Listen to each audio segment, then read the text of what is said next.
मेरी ऊर्जा के स्रोत प्यारे बच्चों, सदा खुश रहो, सफलता तुम्हारे कदम चूमे।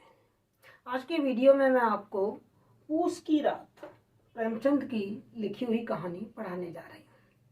यूँ तो मैंने ये कहानी इससे पहले भी बहुत बार पढ़ाई है, समझाई है, खुद ने भी पढ़ी है, पर आज जब वाकई पूस का माह चल रहा है, कड़ाके की सर्दी है, धूप का कहीं नामो निशान नहीं है, हवा ऐसी ठंडी कि खाल को छीलती हुई निकल जाए, चारों तरफ ऐसा लग रहा है जैसे कोई हिम बरस रहा है और जैसे कोई खून जमा जा रहा है, हड्डियां जैसे अकड़ गई हैं, लाइफ जैसे स्टिल होकर रह गई है। ऐसे में जब मैं आपको पूस की रात कहानी पढ़ा रही हूँ तो एक अलग सी अनुभूति मुझे हो रही है। पूस पूस हमारे हिंदी माह का वो महीना जो आपके दिसंबर जनवरी का महीना होता है, जब भयंकर कड़ाके की सर्दी पड़ रही हो, और वो भी रात, जब सूरज की किरणें कहीं दिखाई ना दें, चारों तरफ बिल्कुल जैसे कोई बर्फ गिर रही हो, ऐसी रात। और वो भी हमारे पूस की रात का जो मुख्य पात्र है, नायक है हल्कू, उस रात को काट रहा है खेत में, खुले में। हम बंद कमरे में हैं, गर्म कपड़े हमने पहन रखे हैं, उसके बावजूद भी ऐसा लग रहा है कि जैसे हम बर्फ में गड़े जा रहे हैं, पैर ठिठुरे जा रहे हैं, उंगलियां काम नहीं कर रही हैं। ऐसे में हल्कू खेत में, खुले में, जहां खेत में बहुत ज्यादा ठंडक है क्योंकि खेतों में पानी वगैरह दिया जाता है, तो एक तो पूस की सर्दी, ऊपर से वो जो खेत की ठिठुरन है, उसमें वो खुले में अपने खेत की रखवाली कर रहा है और पहनने के लिए उसके पास कोई गर्म कपड़ा नहीं है, ओढ़ने के पास उसके लिए उसके पास एक कंबल नहीं है।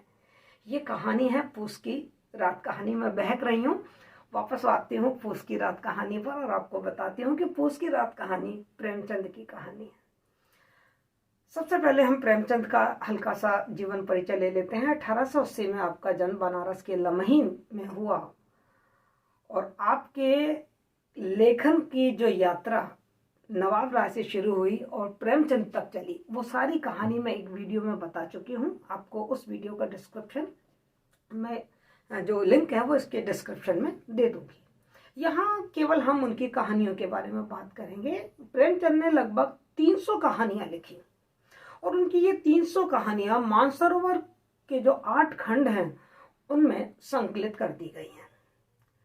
प्रेमचंद जब अपनी कहानियां लिखा करते थे तो उस कहानी का उद्देश्य केवल मनोरंजन नहीं, सामाजिक सौदेश्यता होती थी। और ये सामाजिक सौदेश्यता ही उनकी सारी कहानियों का, सारे लेखन का, चाहे वो निबंध हो, चाहे वो उपन्यास हो, चाहे वो नाटक रहे हों, उन सारे लेखन का आधार था। प्रेमचंद की कहानियां समाज की कुरीतियां और समाज में जो राजनीतिक उथल पुथल हो रही है, किसानों की जो दयनीय दशा है, सामाजिक रूढ़ियों के बंधनों में तड़पती नारी और जो दलित वर्ग है, उसकी मार्मिक कहानी हमको उनकी कहानियों में देखने को मिलती है। उनकी कहानी केवल हमारे मन में दलितों और शोषितों के प्रति संवेदना ही नहीं बढ़ती है, बल्कि कहीं ना कहीं वो हमको कुछ शुभ या कुछ आदर्श की तरफ भी प्रेरित करती है। समस्याओं को समाधान भी वो हमको दिखाती है। उनकी कहानी बहुत ही सरल और सहज भाषा में है।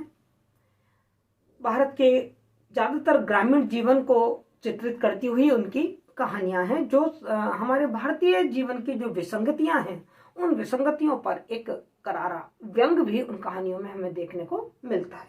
आज की कहानी जो हम पढ़ रहे हैं, पूस की रात, ये पूस की रात कहानी उन्होंने 1921 में लिखी थी। 1921 में लिखी ये कहानी भारत के किसान की एक करुण गाथा हमारे सामने रखती है। वो है किसान जो हाड़ तोड़ मेहनत करता है, रात दिन जी जान से जो अपने खेत में लगा रहता है, उसके बावजूद भी वो अपनी मूलभूत आवश्यकता, रोटी, कपड़ा और मकान, इससे ज्यादा उसे कुछ नहीं चाहिए, पर अपनी इन मूलभूत आवश्यकताओं को भी वो पूरा नहीं कर पाता है। उसे आधे पेट रहना पड़ता है, भूख नहीं मिटती उसकी, और पहनने के लिए उसके पास कपड़ा भी नहीं है, और सिर छुपाने के लिए उसके पास टूटी टूटी झोपड़ी है। उस पर भी शोषण, साहूकारों का, जमींदारों का, लठैतों का, समाज की जो और उच्च वर्ग है उनका शोषण वो सहरा है। इस पे भी प्रकृति की कठोरता भी कई बार उसको शूल की तरह चुभ जाती है। प्रकृति जो मेहनत से वो अपनी खेती, लहलाते हुए खेत जब देखता है, तो कभी प्रकृति बाढ़ से कभी टिड्डी दल से, तो कभी पाला मार जाता है, तो कभी जानवर चढ़ जाते हैं, और कभी जब बारिश नहीं होती तो सूखा पड़ जाता है। तो प्रकृति की मार से भी वो बुरी तरीके से दमित है, शोषित है, परेशान है, हलकान हुआ है हमारा किसान। इस पूस की रात कहानी में न केवल किसान की ये करुण गाथा है जो हमारे आज के वर्तमान जीवन में भी प्रासंगिक उतरती है। यद्यपि आज हम इतने आगे बढ़ गए हैं, तकनीकी के दौर में, एक नए तकनीकी के दौर में हम जी रहे हैं, लेकिन आज भी हमारा किसान इन परिस्थितियों से जूझ रहा है। न जाने कितनी बार हम किसानों की आत्महत्या की सूचनाएं अखबारों में पढ़ा करते हैं। न जाने कितने किसान ऐसे हैं जो अपनी खेती बाड़ी छोड़कर गांवों में मेहनत मजदूरी करने के लिए मजबूर हो गए हैं, क्योंकि वो खेती उनका पेट नहीं भर रही है, उनकी मूलभूत आवश्यकताओं को पूरा नहीं कर पा रही है। इस कहानी में न केवल किसान की करुण गाथा है, बाकी जो मूल समस्या है वो है गरीबी की समस्या को इस कहानी में बताया गया है। और गरीबी जो समस्या है किसान की, उसका कारण कोई प्राकृतिक गरीबी नहीं है। वो गरीबी पैदा हुई है इस समाज के आर्थिक शोषण के कारण, प्रकृति के कठोर जो प्रभाव उसके खेती पर पड़ रहा है उसके कारण। साहूकार जो उसकी कमाई को छीन के ले जाता है, ऋणग्रस्तता, ब्याज, भाड़ा, ये सब जो उसकी गाड़ी कमाई को छीन के ले जाता है, ये उसकी गरीबी का मूल कारण है। और वो दिनों दिन ऋण पर ऋण, ऋण पर ऋण, ऋण से दबा ही चला जाता है। ये जो कहानी है पूस की रात, ये कहानी परिवेश प्रधान कहानी है, जिसमें हमको भारत के जो गांव हैं उनका जीवंत चित्रण हमें देखने को मिलता है। साथ ही ये कहानी बड़ी यथार्थवादी कहानी है। प्रेमचंद की प्रारंभिक कहानियां, चूंकि वो गांधी जी से काफी प्रभावित थे, तो उनकी कहानियों में आदर्शवाद देखने को मिलता है। आप उनकी नशा कहानी देख लीजिए, ईदगाह कहानी देख लीजिए, बड़े घर की बेटी कहानी देख लीजिए। मैं वो कहानियां गिना रही हूँ जो आपने पढ़ी हैं। उन सब कहानियों में कहने के आदर्श स्थापित किया गया है। नमक का दरोगा कहानी आपने पढ़ी है, एक वो भी कैसी कहानी, आदर्श उन्मुख यथार्थवादी कहानी है। लेकिन धीरे धीरे प्रेमचंद का मोह इस आदर्शवाद से टूटता है और वो निखालिस यथार्थवादी कहानी लिख रहे हैं। पूस की रात उनकी एक ऐसी ही यथार्थवादी कहानी है। जैसे किसान का मोह भंग हो गया था अपने खेती से, और वो खेत को छोड़ छाड़ के और मेहनत मजदूरी में आके लग गया था। हमने गोदान में देखा है, गोदान में हमने ये देखा है कि गोदान का जो होरी है वो खेती को अपनी मर्यादा मानता है। वो खेती को छोड़ना नहीं चाहता, चाहे भूखा मर जाए, लेकिन फिर भी वो खेती उसकी आन बान और शान है, उसका मान का प्रतीक है, वो छोड़ नहीं रहा है। लेकिन यहाँ हम ये देख रहे हैं कि हल्कू उस आदर्शवाद से दूर अपनी खेती को छोड़ने के लिए तैयार है, छोड़ देता है। वो बाद में उसको कहता भी है कि खेत अब हम खेती नहीं करेंगे, चल गया तो चल गया, अब मुझे रात को उसकी देखभाल करने के लिए खेत में सोना नहीं पड़ेगा। लेकिन होरी का बेटा आप देखिए, वो खेती छोड़कर और गांव शहर में जाके मजदूरी के लिए मजबूर हो जाता है।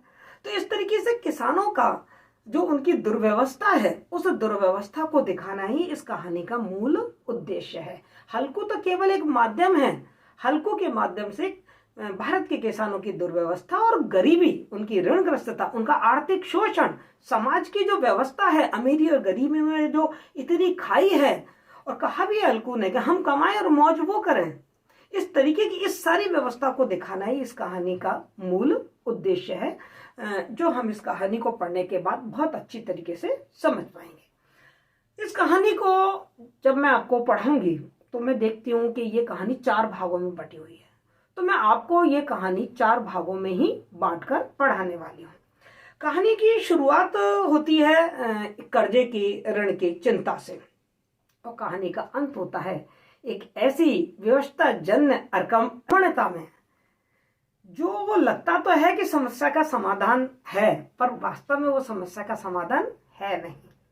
ये जो पूरी कहानी है, जो ऋण की चिंता से शुरू हो रही है और अकर्मण्यता में जाके, व्यवस्था जन्य अकर्मण्यता में जाके खत्म हो रही है, इस पूरी कहानी को, इसके पूरे कथानक को हम 4 भागों में बांटा। हम क्या बांटे, प्रेमचंद जी ने इसको 4 भागों में बांट के हमारे सामने रखा है। तो आइए देखते हैं, एक एक भाग को पढ़ते जाते हैं और रात कहानी का पहला भाग है, जिसमें हल्कू है, हल्कू की पत्नी मुन्नी है और एक लठैत है साहूकार का जिसका नाम सहना है। जो सहना है वो घर आया हुआ है हल्कू से वसूली करने के लिए। हल्कू ने कोई ऋण लिया हुआ है, उसकी वसूली करने के लिए सहना आया हुआ है। अब हल्कू अपनी स्त्री के पास आकर कहता है, सहना आया है, लाओ जो रुपए रखे हैं उसे दे दूं, किसी तरह गला छूटे। अभी गला छूटे से समझ लीजिए मजबूरी है उसकी, वो देना नहीं चाहता है लेकिन वो किसी तरीके से पैसा देके और जो हल्कू है उसको यहाँ से सिलटाना चाहता है। मुन्नी झाड़ू लगा रही थी, पीछे फिरकर बोली, 3 ही तो रुपए हैं, दे दोगे तो कंबल कहाँ से आवेगा? माघ पूस की रात हार में कैसे कटेगी? उससे कह दो फसल पर रुपए दे देंगे, अभी नहीं। वो कहते हैं 3 ही रुपए रखे हैं और वो रुपए तो हमने कंबल खरीदने के लिए रखे हैं। पूस की रात है भाई, भयंकर कड़ाके की सर्दी पड़ने वाली है और तुम्हें खेत में जाके अपने खेतों की रखवाली भी करनी है, तो उससे तो कंबल खरीद कर आएगा। मना कर दो सेना को कि जब फसल उगाएगी और फसल को बेच के जब पैसा आएगा तो हम आपको कर्जा चुका देंगे। हल्कू एक क्षण अनिश्चित दशा में खड़ा रहा, फिर पूछ सिर पर आ गया। कंबल के बिना हार में रात को वह किसी तरह नहीं रह सकता, मगर सहना पड़ेगा। और क्योंकि ये वाला सहना नहीं मानेगा, वो कहता घुड़कियां जमावेगा, गालियां देगा, बला से जाड़ों मरेंगे, बला तो सिर से डरेगी। ये सोच रहा है हल्कू कि ठीक है, जैसा भी आएगा, पूछ आने वाला है, मैं कर लूंगा कुछ जोड़ तोड़, जैसे भी सहन कर लूंगा, लेकिन इस समय तो ये घर आई जो आफत है सहना की, जो लठैत है, जो मुझसे वसूली करने आया, इसको मुझे टालना है किसी तरीके से। वह अपना भारी भरकम डील लिए। यहाँ पर बड़ा बारीक से व्यंग किया प्रेमचंद ने कि जो उसके नाम को झूठ सिद्ध करता है, क्योंकि नाम तो उसका हल्कू है लेकिन उसका जो शरीर है वो बहुत भारी भरकम है, क्योंकि वो खेतों में काम करता है तो बलिष्ठ है उसका शरीर। स्त्री के समीप आया और खुशामद करके बोला, ला दे दे, गला तो छूटे, कंबल के लिए कोई दूसरा उपाय सोच लूंगा। अरे दे दे, अभी तो ये बहुत ज्यादा जबरदस्ती कर रहा है, मेरा कैसे भी मेरी आफत छूटे। मुन्नी उसके पास से दूर हो गई और आंखें तरेड़ती हुई बोली, कर चुके दूसरा उपाय, जरा सुनू तो, कौन सा उपाय करोगे? कोई खैरात दे देगा कंबल? कहां से आएगा कंबल? क्या कोई तुम्हें दान दे देगा कंबल? न जाने कितनी बाकी है जो किसी तरह चुकने ही नहीं आती। अब यहाँ आकर वो जो मुन्नी है वो साहूकार की जो साहूकारी है उस पर व्यंग कर रही है कि इतना ऋण बढ़ गया है कि हमने जो ऋण लिया वो चुकने में नहीं आता, हम इतना चुकाते जा रहे हैं, पर वो जो कर्जा एक बार ले लिया तो वो सिर पर ऐसा सवार हो गया कि वो चुकने में नहीं आ रहा। मैं कहती हूँ तुम क्यों नहीं खेती छोड़ देते? यहाँ देखिए मुन्नी का भी खेती से मोह भंग हो रहा है। वो कह रही है तुम खेती छोड़ दो, तुम खेती छोड़ क्यों नहीं देते? मर मर कर काम करो, उपज हो तो बाकी दे दो। जो मतलब पहले तो खेत में मेहनत से मजदूरी से काम करो और जब उपज होती है तो ये साहूकार आ जाते हैं मांगने के लिए। चलो छुट्टी हुई, बाकी चुकाने के लिए तो हमारा जन्म, बस वो बहुत परेशान है, विवश है और अपने आप को कोस रही है कि बस हमारा जन्म इसीलिए हुआ है कि जो ऋण हमने लिया इस बाकी को चुकाते चुकाते हम मर जाएंगे। पेट के लिए मजदूरी करो, और मतलब पेट भरने के लिए रोजी रोटी जो अपनी है उस खेती से नहीं होती है, वो भरपाई हम फिर मजदूरी करके करते हैं। ऐसे खेती से बाज आए, मैं रुपए ना दूंगी ना दूंगी। उसने साफ मना कर दिया। हल्को उदास होकर बोला, तो क्या गाली खाऊं? मुन्नी तड़प कर बोली, गाली क्यों बकेगा? क्या उसका राज है? मतलब ठीक है उसने ऋण दिया है, मगर गाली क्यों बकेगा? हमारी बेइज्जती क्यों करेगा? अपमान क्यों करेगा? अरे ऋण है, चुका देंगे, ब्याज ले रहा है। मगर ये कहने के साथ ही उसकी तनी हुई भौहें ढीली पड़ गईं। हल्कू के उस वाक्य में जो कठोर सत्य था वह मानो एक भीषण जंतु की भांति उसे घूर रहा था। मुन्नी समझ गई कि वास्तव में हल्कू जो कह रहा है वो सही है, हम कुछ नहीं कर पाएंगे, वो गालियां बकेगा, वो हमारी बेइज्जती करेगा, लाठियां लेके आया, हो सकता है लाठियां भी बरसाए, लेकिन हमको उसका जो ऋण है वो चुकाना ही पड़ेगा। उसने जाकर आले में से रुपए निकाले, लाकर हल्कू के हाथ पर रख दिए, फिर बोली, तुम छोड़ दो अब की से खेती, मजूरी में सुख से एक रोटी तो खाने को मिलेगी, किसी की धौंस तो ना रहेगी, अच्छी खेती है, मजूरी करके लाओ, वह भी उसी में झोंक दो, उस पर भी है धौंस। बहुत दुखी हो जाती है इस तरीके से मुन्नी। हल्कू ने रुपए लिए और इस तरह बाहर चला मानो अपना हृदय निकाल कर दे रहा हो। उसने मजूरी करके एक एक पैसा पेट काट कर 3 रुपए कंबल के लिए इकट्ठा किए थे, वे आज निकले जा रहे थे। एक एक पग के साथ उसका मस्तक अपनी दीनता के भार से दबा जा रहा था, क्योंकि उसे मालूम था कि पैसा तो मैं बाकी का पैसा तो जमा नहीं कर पाऊंगा, तो कंबल कहाँ से लाऊंगा। यह है पहला भाग जिसमें हमने किसान की मजबूरी देखी, उसका किस तरीके से उसका शोषण हो रहा है वो देखी, उसकी गरीबी देखी, उसकी ऋणग्रस्तता देखी और उनकी विवशता देखी कि किस विवश स्थिति में वो अपना जीवन जी रहे हैं।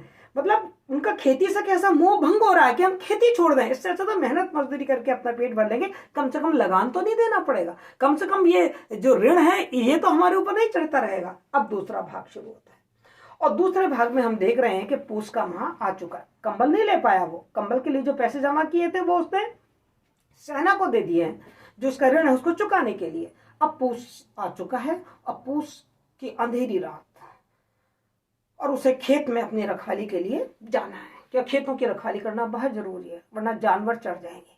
मतलब किसानों के साथ एक विडंबना देखिए आप, हमारे पास जो धन संपत्ति है उसे हम अपने घर में अलमारी में बंद करके रख देंगे, कोई देख तो नहीं रहा, उसकी इतनी चौकस तो नहीं रखनी, पर जो किसान है उसका धन तो चौड़े में पड़ा हुआ है, चाहे तो उसको आकर जानवर चढ़ जाए, चाहे तो टिड्डी उसको साफ कर जाए, चाहे तो पाला पड़ जाए, चाहे तो बाढ़ बहा के ले जाए। मतलब कैसे उसकी सुरक्षा करनी है, कितनी विडंबना और कितनी कठोर जीवन होता है वास्तव में किसान का। इस किसान को इसीलिए इसी तरीके से अन्नदाता कह के नहीं पूजा जाता, वास्तव में किसान अन्नदाता है और पूजनीय है हमारे लिए, हमारी रोजी रोटी को मतलब हमारे पेट को भरने का एक साधन जो है वो किसान ही हमें उपलब्ध कराता है। तो पूस की अंधेरी रात है और हल्कू अपनी खेती की रखवाली करने के लिए खेत में गया हुआ है। उसे लग रहा है आकाश पर तारे भी ठिठुरे हुए से मालूम होते थे। हल्कू अपने खेत के किनारे ऊख के पत्तों की छतरी के नीचे बांस के खटोले पर अपनी पुरानी गाड़ी की चादर ओढ़े कांप रहा है। गाड़ी की चादर एक मोटी सी चादर है बस उसके पास, उसी चादर को उसने लपेट रखा अपने शरीर से और खाट के नीचे उसका संगी कुत्ता जबरा पेट में मुंह डाले सर्दी से कूं कर रहा है। दो में से एक को भी नींद नहीं आती, ना तो हल्कू को नींद आ रही है और ना जबरा उसके कुत्ते को नींद आ रही है, क्योंकि दोनों ही कड़ाके की सर्दी में कांप रहे हैं और कोई साधन नहीं है। साधनहीनता देखिए आप। हल्कू ने घुटनियों को गर्दन में चिपकाते हुए कहा, क्यों जबरा, जाड़ा लगता है? कहता था घर में पुआल में लेट रहे, तो यहाँ क्या लेने आए थे? अब आओ खाओ ठंड, मैं क्या करूं? जानते थे मैं यहाँ कोई हलवा पूरी खाने आ रहा हूँ? दौड़े दौड़े आगे आगे चले आए, अब रो अपने नानी के नाम को। अब देखो यहाँ पे जो हल्कू है ना, वो सर्दी से तो कांप ही रहा है और कुत्ते से अपनी बातचीत करके अपना टाइम पास कर रहा है। यहाँ कुत्ते के प्रति उसकी आत्मीयता बताइए, साथ में ये बताइए कि मजबूरी में किस तरीके से मनुष्य और जानवर का आपस में गहरा संबंध बन जाता है, कैसे दोनों एक दूसरे की संवेदनाओं को समझते हैं और एक दूसरे का सहारा बनने की कोशिश करते हैं। ध्यान से देखते हैं हम आगे। तो जबरा ने पड़े पड़े दुम हिलाई और अपनी कुंकू को दीर्घ बनाता हुआ एक बार जवाई लेकर चुप हो गया।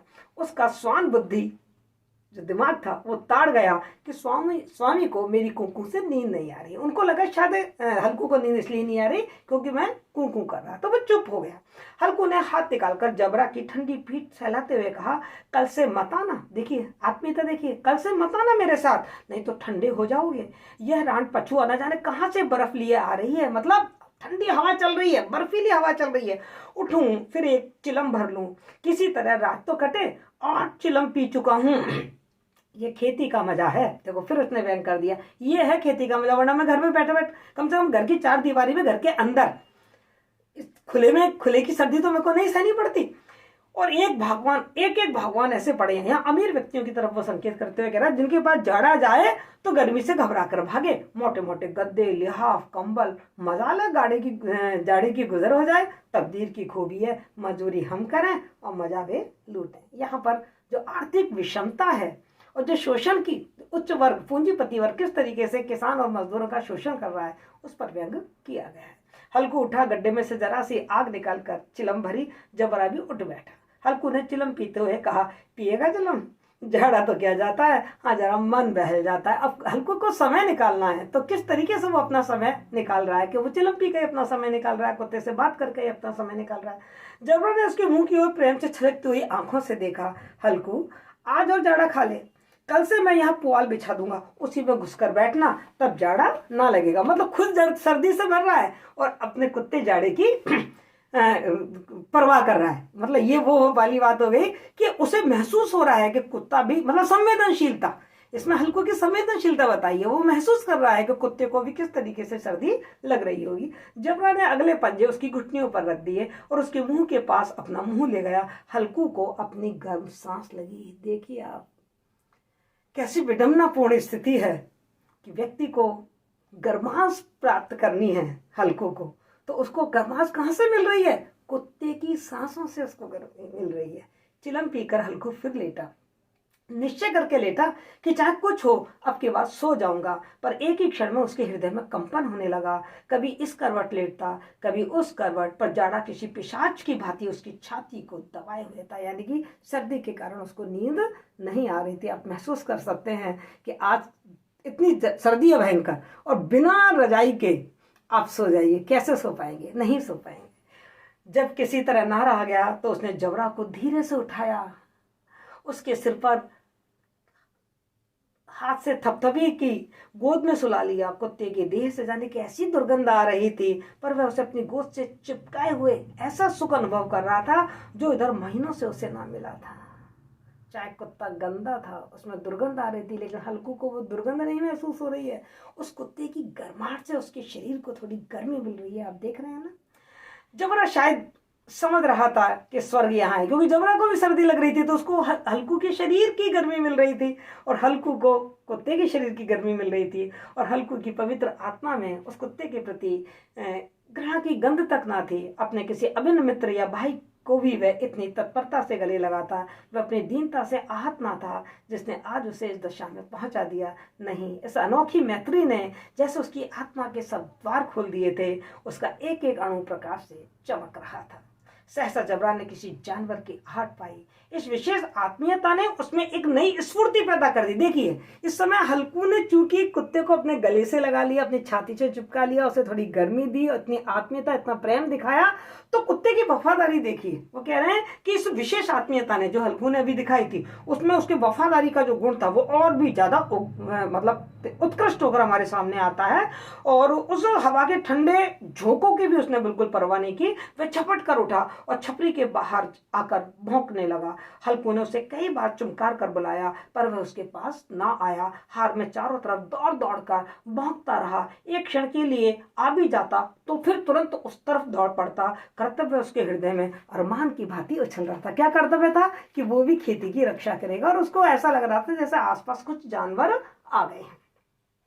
अब तीसरा भाग शुरू होता है कहानी का, और ये वो भाग है जिसमें हम देखेंगे व्यक्ति की जिंजीविषा, व्यक्ति की संघर्षशीलता। जब उसके सामने समस्याएं आती हैं, परेशानी आती है, तो कहीं ना कहीं से कोई ना कोई साधन वो निकाल ही लेता है, क्योंकि उसे जीना है।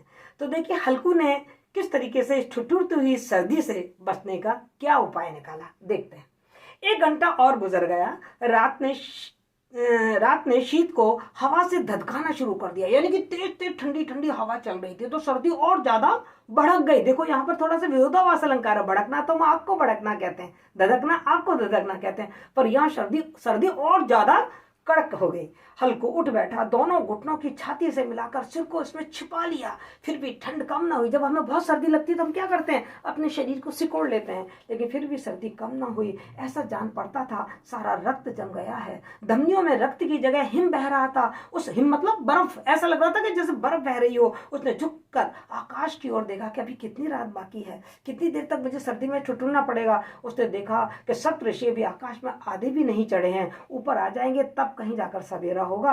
अभी तो पहर से ऊपर रात बाकी। उसके पास घड़ी तो थी नहीं बेचारे के पास जो घड़ी देख लेता। वो तो आकाश में जो तारों की गति है, तारों की जो स्थितियां हैं, उसी से उसने अंदाज लगाया कि अभी तो रात बाकी है। हल्कू के खेत से कोई एक गोली के टप्पे पर, मतलब थोड़ी सी दूर पर, एक आम का बाग था। पतझड़ शुरू हो गया था, बाग में पत्तियों का ढेर लगा हुआ था। हल्कू ने सोचा, चलकर पत्तियां बटोरूं और उन्हें जलाकर खूब तापूं। रात को कोई मुझे पत्तियां बटोरते देखे तो समझे कोई भूत है, कोई जाने कोई जानवर ही छिपा बैठा हो। मगर अब तो बैठे नहीं रहा जाता। वैसे दिन में तो आप किसी के खेत में घुस नहीं सकते, लेकिन रात है तो हल्कू ने सोचा पास वाले खेत में चलते हैं और आम के पेड़ से जो पत्तियां झड़ी हुई हैं पीली, उन पत्तियों को मैं इकट्ठा कर लेता हूँ। उसने पास के अरहर के खेत में से, अरहर ये भी मतलब एक दाल होती है, उसका पेड़ है, उसके कई पौधे उखाड़ के और उसकी झाड़ू बना ली और झाड़ू बनाकर और फिर वो बगीचे की तरफ चला। जबरा ने उसे जाते देखा तो पास जाकर वो भी दुम हिलाने लगा। हल्कू ने कहा, अब तो नहीं रहा जाता जबरू, मतलब बहुत ज्यादा सर्दी है, मैं सहन नहीं कर पा रहा हूँ,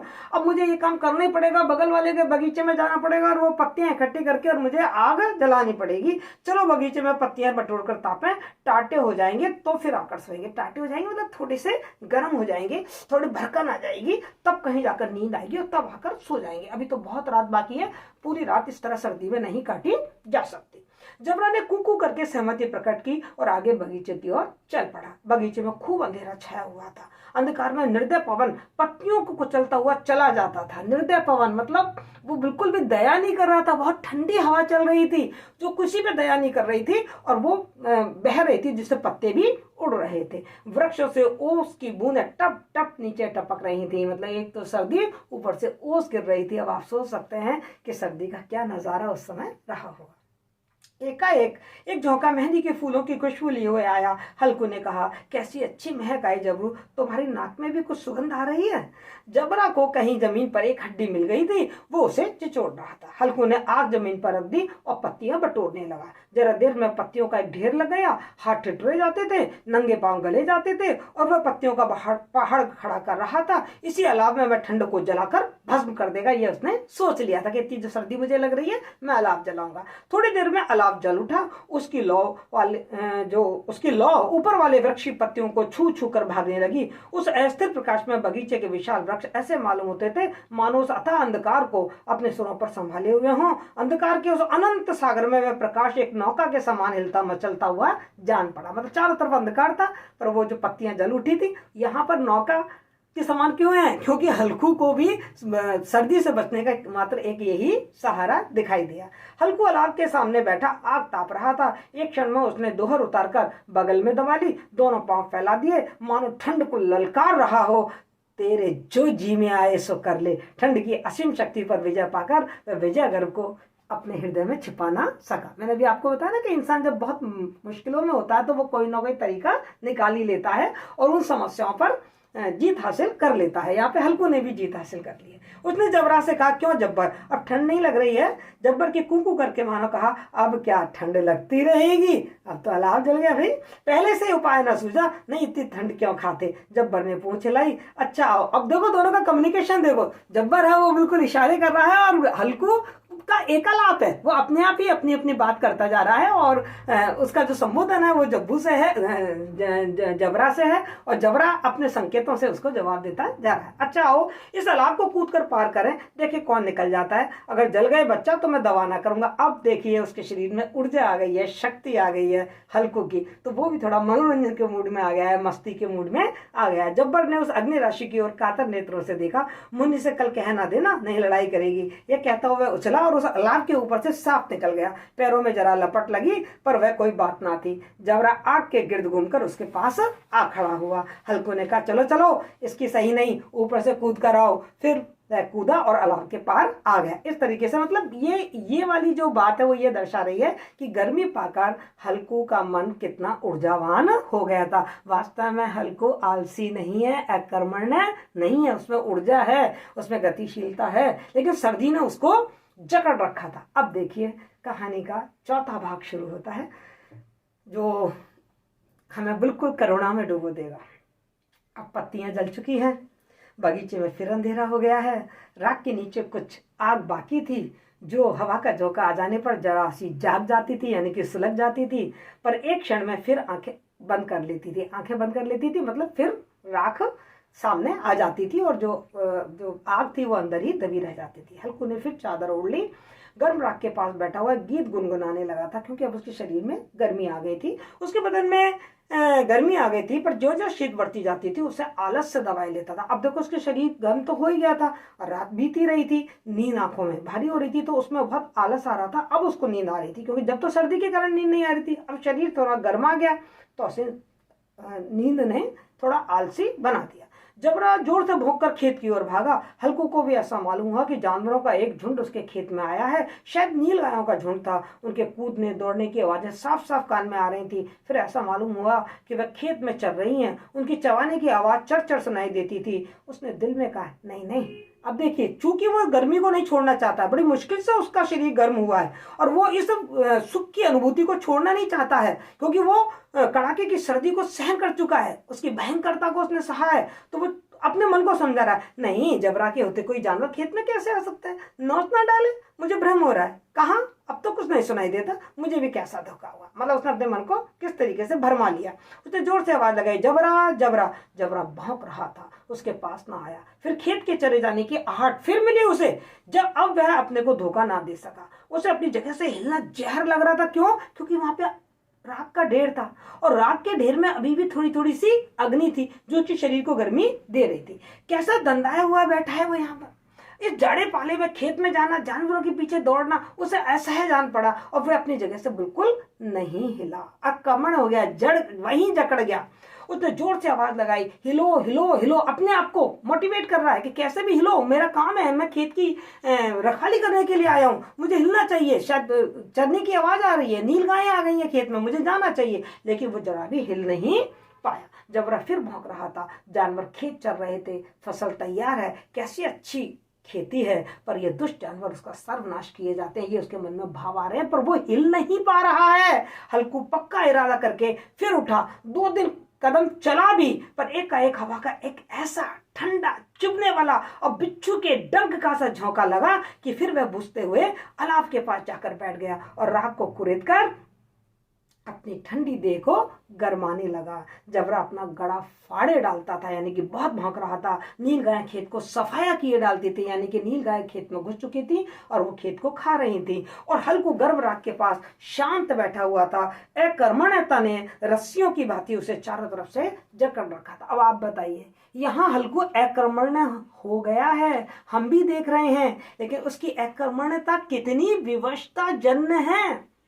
ज्यादा सर्दी हो जाती है तो हम भी तो, हमारी लाइफ भी तो स्टील हो जाती है, हम भी तो हिल नहीं पाते, रजाई में घुसे रहते हैं, बाहर नहीं निकलते। यदि हीटर चला लिया तो हीटर के सामने बैठे रहेंगे, इधर उधर हिलेंगे नहीं, लगेगा सब कुछ यहीं आ जाए। थोड़ा सोच के देखें, क्या वास्तव में हम इस अकर्मण्यता के लिए हल्कू को दोष दे सकते हैं?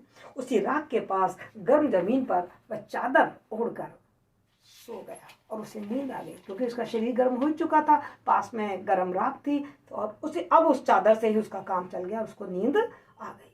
सवेरे जब उसकी नींद खुली तब चारों तरफ धूप फैल रही थी और मुन्नी कह रही थी कि आज सोते ही रहोगे, तुम यहाँ आकर रम गए, उधर सारा खेत चौपट हो गया, तुम यहाँ आके रम गए मतलब तुम यहाँ आकर जकड़ गए, बैठ गए और सारा खेत चौपट हो गया। हल्कू ने उठकर कहा, क्या तू खेत से होकर आ रही है? जबकि हल्कू को मालूम है कि खेत का क्या हाल हुआ है, उसके लिए अनजान नहीं है, उसे मालूम है नील गाय सारे खेत को चर गई है। मुन्नी बोली, हाँ, सारे खेत का सत्यानाश हो गया। भला ऐसा भी कोई सोता है? तुम्हारा यहाँ मड़ैया डालने से क्या फायदा हुआ? मड़ैया मतलब झूठी जो एक छप्पर सा डाल देते ना, उसको मड़ैया कहते हैं।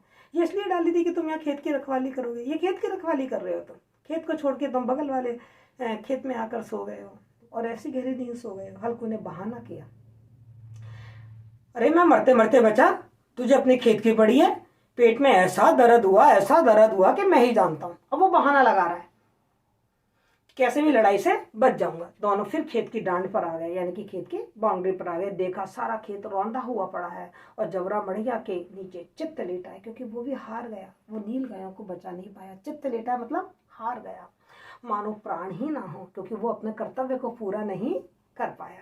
दोनों खेत की दशा देख रहे थे। कौन दोनों? हल्कू और मुन्नी। मुन्नी के मुख पर उदासी छाई हुई थी, पर हल्कू प्रसन्न था। देखिए आप कहानी का अंत किस तरीके का मतलब एक प्रश्न हमारे सामने छोड़ के जाने वाला है कि मुन्नी के मुख पर उदासी छाई हुई थी पर हल्कू प्रसन्नता क्यों? मुन्नी के मुख पर उदासी क्यों छाई हुई थी? उसने चिंतित होकर कहा, अब मजूरी करके माल गुजारी भरनी पड़ेगी। खेत उजड़ गया तो क्यों, माल गुजारी तो भरनी पड़ेगी, लगान से तो छुटकारा नहीं मिलेगा, तो अब मजूरी करनी पड़ेगी। मतलब खेत से जो पैसा आता वो भी नहीं आएगा, अब तो मजूरी करो माल गुजारे के लिए भी और पेट भरने के लिए भी। इसलिए मुन्नी बहुत चिंतित थी। तो मिन्नी में हमको यहाँ थोड़ा सा जो स्त्रीयोचित उत्तरदायित्व की भावना होती है, जो जिम्मेदारी है घर की, वो उसमें दिखाई दे रही है। और उधर हल्कू ने प्रसन्न होकर कहा, रात की ठंड में यहाँ सोना तो ना पड़ेगा, बढ़िया हुआ खेत चढ़ गए, अब छुट्टी हुई, रोज रोज मैं उसको पूस की रात में, इस कड़कती रात में, ठंडी चारों तरफ बर्फ जमा देने वाली सर्दी में मुझे यहाँ आकर सोना तो नहीं पड़ेगा, रखवाली तो नहीं करनी पड़ेगी, ना रहा बांस और ना बजेगी बांसुरी। इस तरीके से एक समाधान, उसने अस्थायी समाधान तो देख लिया हल्कू ने कि अब सर्दी से उसका बचाव हो जाएगा, उसे खुले में खेत में आकर रखवाली नहीं करनी पड़ेगी। पर क्या यह अकर्मण्यता वास्तव में उसकी समस्याओं का समाधान है? ये प्रश्न वो हमारे सामने प्रेमचंद छोड़ जाते हैं और पाठक उसके उत्तर ढूंढता ही रहता है। उत्तर सिर्फ एक ही है, कैसे इस समाज को इस आर्थिक शोषण से मुक्ति मिले, कैसे किसान को अपने कर्जे के बोझ से मुक्ति मिले, कैसे वो जो मेहनत से अपनी खेत तैयार करता है, लहलहाती फसल तैयार करता है, उसका पूरा अवदान उसको मिले, कैसे वो साहूकार के डंडे से बचे, कैसे लठैतों से बचे, कैसे जमींदार के लगान से उसको मुक्ति मिले, कैसे वो अपने जीवन को पाले। उसका जवाब सिर्फ एक ही है, आर्थिक शोषण से मुक्ति, गरीबी से मुक्ति। जो गरीबी एक चक्र बना गई है, मतलब गरीबी है, ऋण लेना पड़ रहा है, फिर जो कमाता है वो सब ऋण में चला जाता है और एक तरीके से एक चक्र बन गया है, ये गरीबी का चक्र बन गया है। इस गरीबी के चक्र को तोड़ना बहुत ही जरूरी है। तो ये थी संवेदना पूस की रात की कहानी की, जो मैंने आपको सुनाई। यदि आपने ये पूरी कहानी को बहुत ढंग से सुना है तो आप इस कहानी से संबंधित प्रश्नों को बहुत आसानी से कर सकते हैं। कहानी की मूल संवेदना क्या है, जगह जगह मैंने आपको समझाया, और साथ ही कहानी का क्या उद्देश्य है, प्रेमचंद इसके माध्यम से हमें क्या कहना चाह रहे हैं। प्रेमचंद का इस कहानी के माध्यम से हमारे सामने किसान की दुर्अवस्था का वर्णन करना ही है, और उसकी दुर्अवस्था के क्या कारण हैं, वो सारी स्थिति वो हमारे सामने रख देना चाहते हैं। ये और प्रेमचंद अपने इस उद्देश्य में पूरी तरीके से सफल हुए। Thank you so much.